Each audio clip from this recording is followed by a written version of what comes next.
আসসালামু আলাইকুম ভিউয়ার্স। পান্তা ভাত আমাদের ঐতিহ্যবাহী একটা খাবার। ভাতে পানি দিলেই কি পান্তা ভাত হয়ে যায়?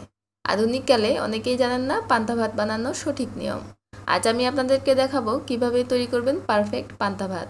চলুন কিচেনে যাই আর কাজ শুরু করি। গরম ভাত রান্না করে সেটা পুরোপুরি ঠান্ডা করে একটা মাটির পাত্রে নিয়ে নিতে হবে।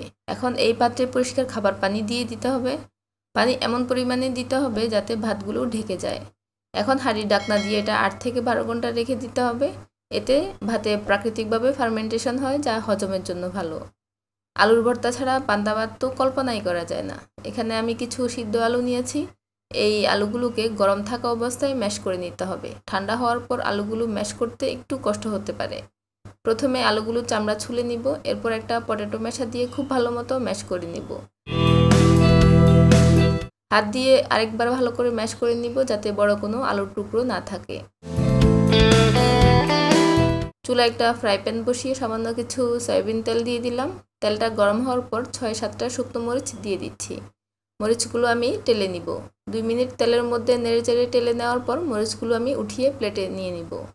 গরম থাকা অবস্থায় মরিচগুলো ম্যাশ করে নিব, এজন্য মরিচের বোটাগুলো আগে ফেলে দিতে হবে। মরিচের উপরে সামান্য কিছু লবণ দিয়ে দিচ্ছি, এতে করে মরিচগুলো ম্যাশ করতে সুবিধা হয়। আলুর ভর্তা তো সবাই করতে জানেন, এই প্রসেসে একবার করে দেখবেন, খেতে খুবই ভালো লাগে। লবণ, মরিচ, পেঁয়াজ আর ধনেপাতা ভালো করে হাত দিয়ে ম্যাশ করে নিব, এতে করে এই সব কিছু থেকে সুন্দর একটা ফ্লেভার বের হবে। এরপর সব কিছু আলুর সাথে মিশিয়ে নিব। যারা নতুন রাঁধুনি, আমি আশা করছি আমার এই ভিডিওটা তাদের খুব কাজে আসবে। সবশেষে দিয়ে দিব সরিষার তেল। আলুর ভর্তার আসল টেস্ট এবং ফ্লেভার এই সরিষার তেল ছাড়া তো অসম্ভব।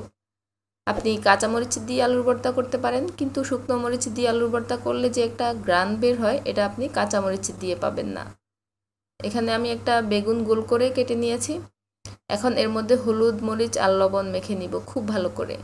হলুদ, মরিচ, লবণ মেখে বেশিক্ষণ রাখা যাবে না, তাহলে পানি ছেড়ে দিবে। আমি সাথে সাথে গরম তেলে দিয়ে ভেজে নিব। চুলার আঁচটা এই পর্যায়ে অল্প করে দিব। ৪ থেকে ৫ মিনিট সময় ধরে উল্টে পাল্টে ভেজে আমি বেগুনগুলো উঠিয়ে একটা প্লেটে রেখে দিচ্ছি। আমি এখন ডিম ভাজি করে নিব। এখানে একটা পেঁয়াজ, কিছুটা ধনেপাতা, কাঁচামরিচ কুচি করে নিয়েছি। স্বাদমতো কিছুটা লবণও দিয়ে দিয়েছি। এখন 1/4 চা চামচ হলুদের গুঁড়া দিয়ে দিচ্ছি।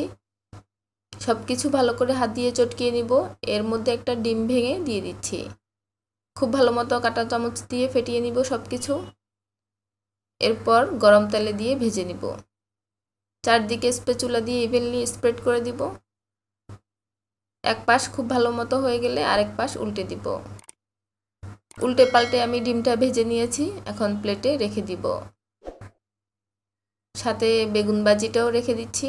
এটা হচ্ছে লাল মরিচের ভর্তা। এটার রেসিপি আমার চ্যানেলে আছে, আমি লিঙ্কটা ডেসক্রিপশন বক্সে দিয়ে রাখবো। আর এটা হচ্ছে কাঁঠালের বিচির ভর্তা। প্রায় ১২ ঘন্টা পর পান্তার হাঁড়ির ঢাকনা খুলে নিচ্ছি। সারা রাত ভিজিয়ে রাখার ফলে ভাতে প্রাকৃতিকভাবে ফার্মেন্টেশন হয়। এই প্রক্রিয়া তৈরি হয় উপকারী ব্যাকটেরিয়া, যাকে বলে প্রোবায়োটিক, যা আমাদের হজমে দারুণ সাহায্য করে, পেটের গ্যাস কমায়, রোগ প্রতিরোধ ক্ষমতা বাড়ায়। বিশেষ করে যারা বেশি ঝাল মশলাযুক্ত খাবার খেয়ে পেটের সমস্যায় ভোগেন, তাদের জন্য পান্তা ভাত একটা আদর্শ খাবার। আশা করছি পান্তা তৈরির সঠিক পদ্ধতিটা আপনাদের খুব উপকারে আসবে।